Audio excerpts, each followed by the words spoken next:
ભર્ગવં પરમામ્યહમ. ઓમ શુક્રાય નમઃ. શુક્રનારાયણ ભગવાન એકાક્ષી કહેવામાં આવે છે એને, અને શુક્રનારાયણ ભગવાન એ ભૃગુ ઋષિના પુત્ર છે, જેમણે જ્યોતિષ શાસ્ત્રની સૌથી શ્રેષ્ઠ રચનાઓ ભૃગુ ઋષિ દ્વારા થઈ. આ શુક્રનારાયણ ભગવાન એ આકાશમાં સૌથી તેજસ્વી તારો છે. સુંદર દેખાય, એકદમ પાવરફુલ. દરેક દેવીનો પ્રભાવ એના પર છે. સ્ત્રી તત્વનો પ્રભાવ શુક્રનારાયણ ભગવાન પર છે સંપૂર્ણ.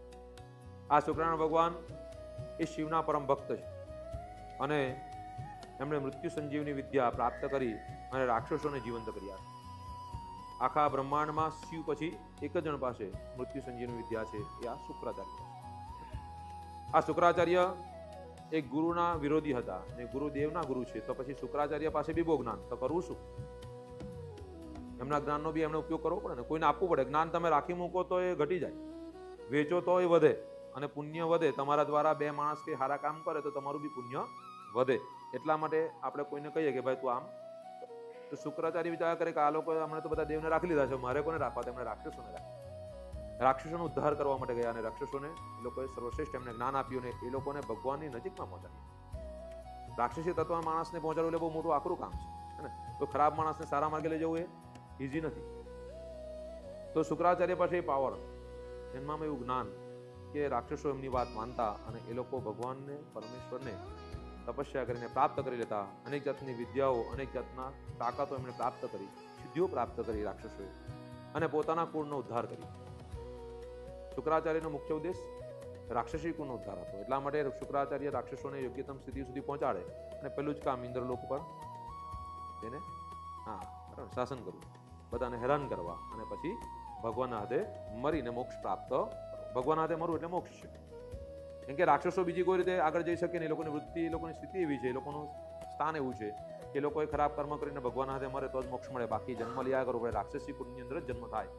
એટલા માટે દરેક રાક્ષસોએ ભગવાન સાથે યુદ્ધ કર્યા, અને પોતાના જીવનો ઉદ્ધાર કરી દીધો. રાક્ષસી તત્વ એ કંઈક સામાન્ય નહીં હતું, એ પણ ભગવાન શુક્રાચાર્યથી પ્રેરિત થયેલા બધા હતા.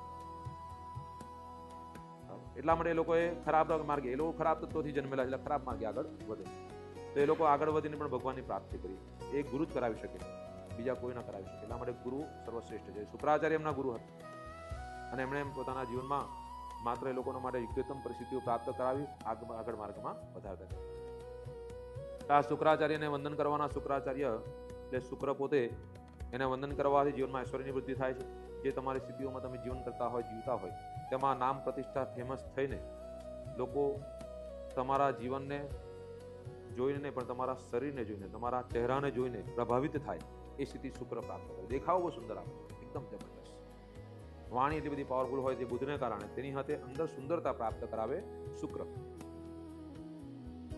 લોકોને ગમે તમે જે બોલી રહ્યા છે, લોકો તમારાથી પ્રભાવિત થાય, એ શુક્ર. જેટલા પણ ફિલ્મ સ્ટારો છે મોટા મોટા, તે બધા પર શુક્રનો પ્રભાવ છે.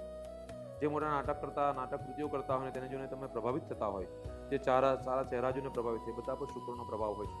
તો શુક્રને વંદન કરવાથી તમને બુદ્ધની જેવી સ્થિતિ, બુદ્ધ જેમ બધું જ ફળ પ્રાપ્ત કરાવે છે, એવું બધું જ ફળ ભગવાન શુક્ર તમને પ્રાપ્ત કરાવે. એટલી જ સારી પાવરફુલ સ્થિતિ પ્રાપ્ત કરાવે.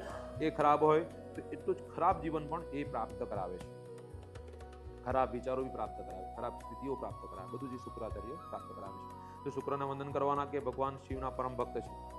જે વ્યક્તિ ભગવાનના જીવનમાં શુક્રને ઉપાસના કરે, ભગવાન શિવ પાસે આવીને બીજોરાનું ફળ ચલાવે છે, ચોખા આપે છે, અને ભગવાન શિવને વંદન કરે છે, એના પુરુષના જીવનમાં જો યોગ્યતમ પાત્ર ન મળતું હોય લગ્ન માટે, તો પણ એને પાત્ર પ્રાપ્ત થાય એવી સ્થિતિઓ આ બીજોરાના ફળ ચડાવવાથી એ લોકોને મળે છે. એવું શાસ્ત્ર વિધાન છે. તો શુક્રનું પૂજન કરવાનું, એના માટે આ બીજોરાનું ફળનું ભગવાન શિવને અર્પણ કરવાનું મહત્વ બતાવ્યું છે.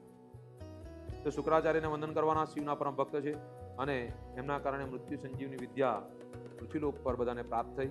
મહામૃત્યુંજય મંત્ર જાપ છે, ત્રયંબકમ વાળો, એ માર્કંડેય ઋષિએ જ્યારે સિદ્ધ કર્યો, અને પોતે અમર બન્યા. બરાબર, માર્કંડેય ઋષિ તમને ખબર છે એની સ્ટોરી આખી, કરતો નથી કે બોલ આંબુ નીકળી જાય, એકમાં એક એટલું બધું શાસ્ત્ર ઊંડું છે કે બોલીએ તો કદાચ આખો દડો પણ નાનો પડી જાય.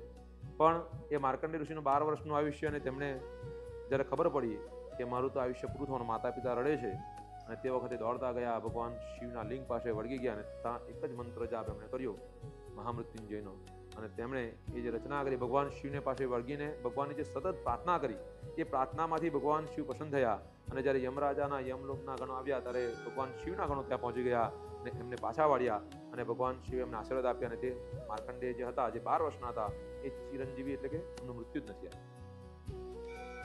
ચિરંજીવી એમનું નામ આવ્યું. એમણે આ મહામૃત્યુંજય મંત્રની રચના કરી તે સમય. એટલા માટે મૃત્યુંજય જપ ને મહામૃત્યુંજય જપ આપણે પ્રાપ્ત છે. જ વસ્તુ પાછું મૃત્યુ સંજીવની વિદ્યામાં શંકરાચાર્ય પાસે એ જ મંત્ર દ્વારા વિશેષ વસ્તુ સાથે જોડીને મૂકવામાં આવે. એ શંકરાચાર્ય પાસે આપણે શુક્રાચાર્ય પાસે છે. તો આ ભગવાન શુક્રને વંદન કરી પ્રાર્થના કરવાની કે મારા જીવનમાં જ્યારે જ્યારે પણ કષ્ટો આવે, કોઈ તકલીફો આવી પડે, મૃત્યુ સ્થિતિ અમારા ઘરમાં અમારા પરિવારમાં કોઈ પણ વ્યક્તિ પર આવે તો એનું મૃત્યુ સરળ બનાવજો. કેવું બનાવજો? મહામૃત્યુંજય મંત્રનો જાપ ખાલી જીવન નથી, સરળ મૃત્યુ છે. કારણ કે મૃત્યુ સમયે કષ્ટો ઘણા શરીરમાં હોય. આપણે ઘણા લોકોને એવું થાય કે અંતિમ સમય અત્યારે બહુ બધા કષ્ટો જોઈને બધા વિચાર કરે કે જાય તો સારું. એવી તકલીફો કે જોવાતું ન હોય ત્યારે મહામૃત્યુંજયનું અનુષ્ઠાન જો કરવામાં આવે તો એનો જો સમય પૂરો થઈ ગયો હોય તે પીડામાંથી એને મુક્તિ મળે છે અને એના જે પાપો હોય તે કપાઈ જાય છે અને મુક્ત થાય છે. પોતાનું શરીર છોડી એ જીવાત્મા બીજા શરીરની અંદર પ્રવેશ કરી શકે અને તે સમયના જે પાપ કર્મ છે તેમાંથી એને ઘણી બધીમાંથી રાહતો પ્રાપ્ત થાય મહામૃત્યુંજયના મંત્રના જપથી.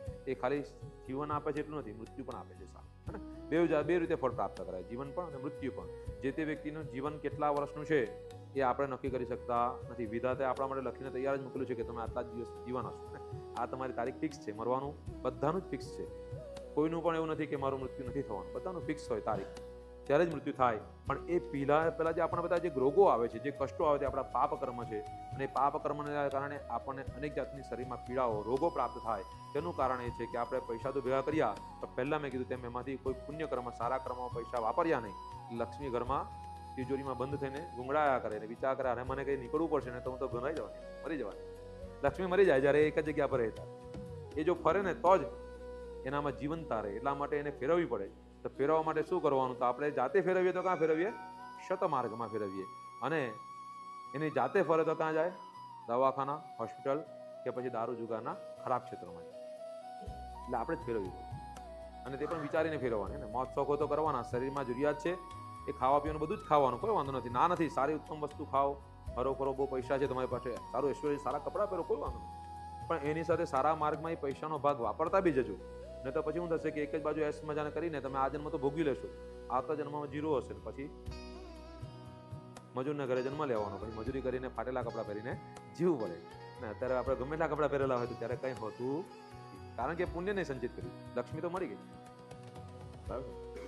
એટલે શુક્ર ભગવાનને વંદન કરવાના કે મારા જીવનમાં તમે એવી સ્થિતિ પ્રાપ્ત કરાવો કે તમારા કારણે જેમ શિવની ભક્તિથી બધા રાક્ષસોનો પણ પૂરનો ઉદ્ધાર થઈ ગયો, એ લોકો પણ સારા માર્ગમાં ગયા. તો અમે પણ એવા રાક્ષસ જેવા જ છે. આ કલિયુગના કાળમાં જે મનુષ્ય છે કોઈને કોઈ પ્રકારના ખરાબ કર્મ કરે છે તો અમે રાક્ષસ સમાન છે બધા જ. તેમાંથી અમારા દોષ અને પાપમાંથી મુક્ત થઈ યોગ્યતમ રસ્તામાં મળે એવા ગુરુ અમને પ્રાપ્ત થાય. શુક્રાચાર્ય મા પ્રસન્નતા આપજો ભગવાન. ઓમ શુક્રાય નમઃ.